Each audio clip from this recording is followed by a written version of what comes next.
Tuhan bersamamu. Dan bersama roh. Inilah Injil suci menurut Santo Yohanes. Dimuliakanlah Tuhan. Dalam amanat perpisahannya, Yesus berkata kepada murid-muridnya, "Akulah pokok anggur yang benar, dan Bapakulah pengusahanya. Setiap ranting padaku yang tidak berbuah dipotongnya, dan setiap ranting yang berbuah dibersihkannya, supaya ia berbuah lebih banyak. Kamu memang sudah bersih karena firman yang telah aku katakan kepadamu. Tinggallah di dalam aku dan aku di dalam kamu. Sama seperti ranting tidak dapat berbuah dari dirinya sendiri kalau ia tidak tinggal pada pokok anggur. Demikian juga kamu tidak berbuah jika kamu tidak tinggal di dalam aku. Akulah pokok anggur dan kamulah ranting-rantingnya. Siapa saja yang tinggal di dalam aku dan aku di dalam dia, ia berbuah banyak. Sebab di luar aku, kamu tidak dapat berbuat apa-apa. Siapa saja yang tidak tinggal di dalam aku, ia dibuang keluar seperti ranting dan menjadi kering. Kemudian dikumpulkan orang dan dicampakkan ke dalam api, lalu dibakar. Jika kamu tinggal di dalam aku dan firmanku tinggal di dalam kamu, mintalah apa saja yang kamu kehendaki, dan kamu akan menerimanya.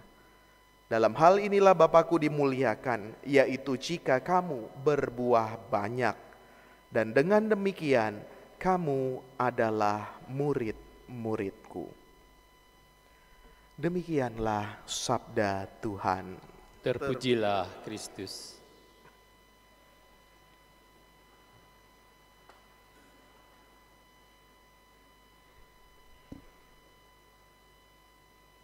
Saudari-saudara yang terkasih, saya pada sore hari ini mau mengisahkan cerita yang menyeramkan. Teredeng, ya. Bisa nggak organis? Teredeng, kuik, kuik, kuik, kan? Biasa kalau film horor begitu ya. Cerita yang menyeramkan. Apa cerita yang menyeramkan?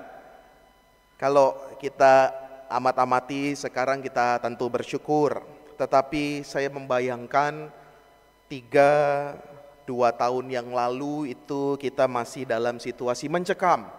Terlebih di tahun 2020 ketika pertama kali pandemi itu mulai kita rasakan. Suasana mencekam, apalagi gereja ini. Ya, kosong, gelap, ya. Cuma saya sama Romo Pramaja yang tinggal di sini. Sepi, gelap, menyeramkan, tegang. Kita juga semua merasakan demikian. Tapi pertanyaannya, ketika dalam situasi pandemi, apa yang buat kita menjadi berani? Kira-kira apa? Apa yang membuat kita jadi berani? Itu Anda masih beberapa pakai, ya. Masker. Masker itu membuat kita jadi paling tidak berani, ya. PD. Waktu itu juga ke gereja awal-awal itu juga mengenakan masker. Lalu ada juga ya di kantong saya ini membuat kita menjadi berani. Berani ngapa-ngapain? Kira-kira apa nih? Hah? Tahu aja ya. Hand sanitizer. Ini bahkan sampai sekarang ada paroki-paroki yang di setiap kursinya itu ada hand sanitizer. Ya, jadi semprot. Kadang juga semprot sini. Wah, nggak ngerti maksudnya apa, tapi it's okay. Ini membuat kita jadi berani. Dalam ketegangan, dalam ketakutan, dalam kegelisahan, dalam situasi yang mencekam, itu ada sesuatu yang bisa buat kita menjadi berani. Saudari-saudara, bacaan-bacaan pada minggu ini juga mengisahkan kisah yang cukup mencekam, apalagi dalam bacaan pertama. Dikatakan di sana Paulus itu mau mencoba bergabung dengan para rasul yang lain. Paulus mau coba bergabung, tapi apa yang dirasakan oleh rasul-rasul yang lain? Mereka ketakutan. Situasi mencekam. Karena apa? Kita tahu Paulus sebelumnya Saulus itu adalah tokoh atau orang kepala pasukan yang mengejar-ngejar dan bahkan tidak segan-segan membunuh para pengikut Kristus. Bayangkan, orang yang mengejar-ngejar, yang membunuh, tiba-tiba itu mendekati para rasul. Situasi juga nggak enak, takut rasul-rasul itu. Bahkan ya ini normal. Dikatakan di sana, tetapi semuanya takut kepadanya karena mereka tidak percaya bahwa Saulus juga seorang murid. Nggak berani. Takut kalau mereka juga dibinasakan. Tapi buat kita permenungannya, kira-kira apa yang buat akhirnya berani? Dan Paulus itu menjadi salah satu rasul yang besar. Ingat, Paulus itu bukan bagian dari 12 murid Yesus. Dia datang dari luar, lalu masuk ke dalam bilangan para kudus, para rasul, dan menjadi orang yang berpengaruh dalam gereja Katolik, secara khusus gereja Katolik Roma, kita ini.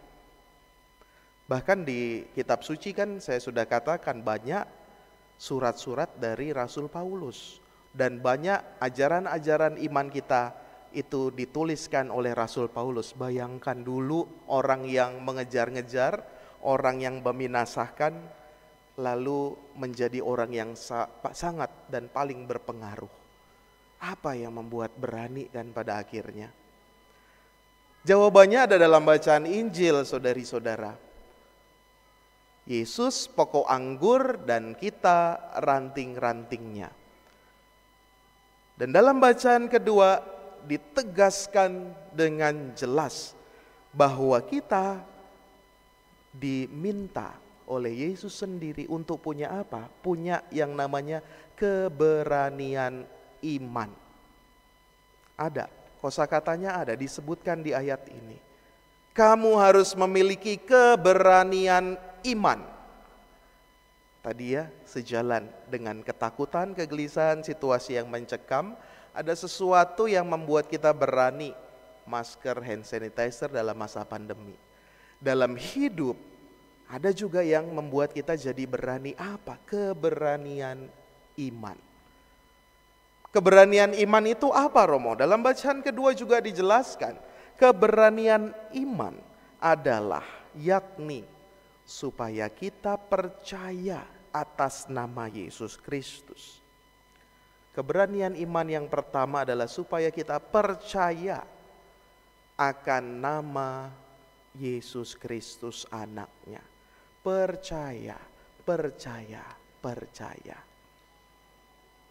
Itu yang menjadi syarat dasar, syarat pokok, sehingga kita juga bisa menempel atau berpokok pada pohon anggur itu. Kalau kita nggak percaya, ya kita nggak akan bisa berpokok pada pokok anggur itu.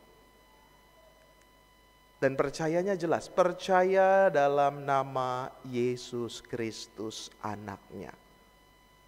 Itu keberanian iman yang pertama.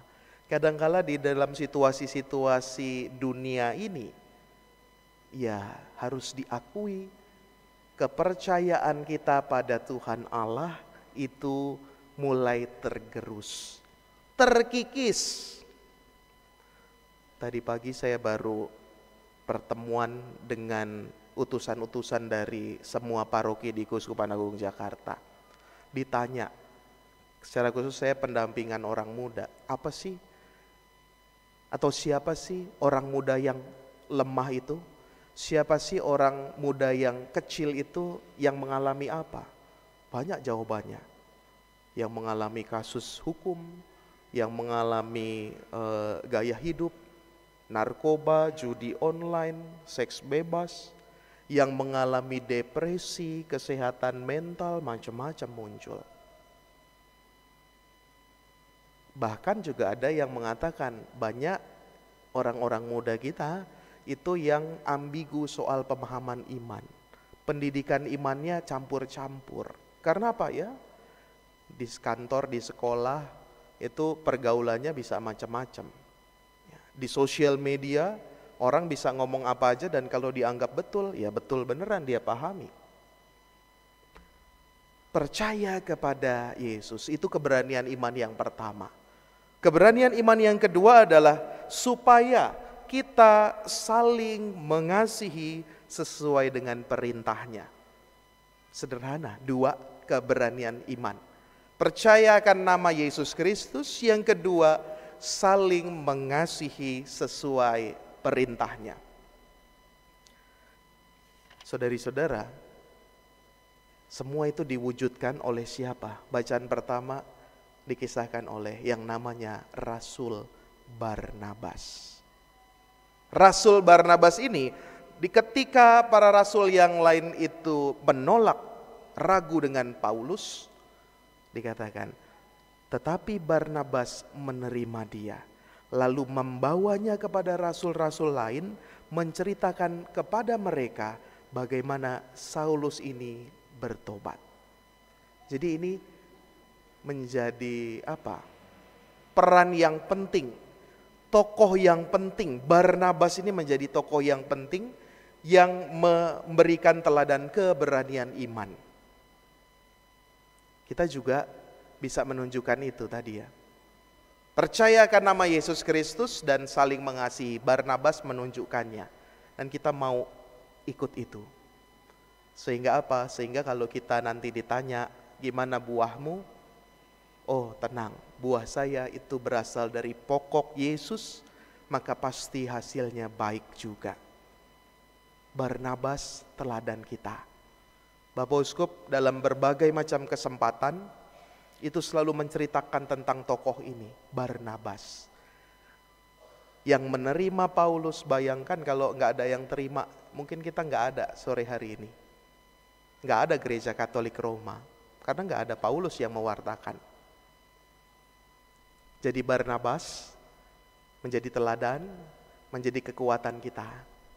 Ada sebuah fakta menarik juga, saudari-saudara, ada tempat ziarah yang cukup tua, paling tua di Pulau Jawa, namanya Gua Maria Sendangsono di Jogja ya, di perbukitan Menoreh. Gua Maria Sendangsono itu ya menjadi Gua Maria tertua di Pulau Jawa. Dan Anda tahu siapa tokohnya di sana? Namanya orang yang dibaptis pertama oleh Romo Van Lith di Sendangsono, itu namanya Barnabas Sarikromo. Barnabas, kita ingat Barnabas. Oh ya, Barnabas punya teladan keberanian iman. Barnabas Sarikromo menjadi tokoh penting dalam pembentukan jemaat di Sendangsono dan sampai sekarang menjadi tempat peziarahan yang masih banyak dikunjungi orang. Saudari-saudara, kita mau punya keberanian iman di tengah dunia yang menawarkan berbagai macam tentu godaan, tantangan, dan mungkin kisah-kisah yang menakutkan, mencekam. Keberanian iman kita berpokok pada Yesus yang adalah pokok anggur. Kita tanggapi sabda Tuhan, kita hening sejenak. Kita berdiri, kita perbaharui iman kepercayaan kita. Aku percaya akan Allah, Bapa yang Maha Kuasa, Pencipta langit dan bumi, dan akan Yesus Kristus, Putranya yang tunggal Tuhan kita, yang dikandung dari Roh Kudus, dilahirkan oleh perawan Maria, yang menderita sengsara dalam pemerintahan Pontius Pilatus,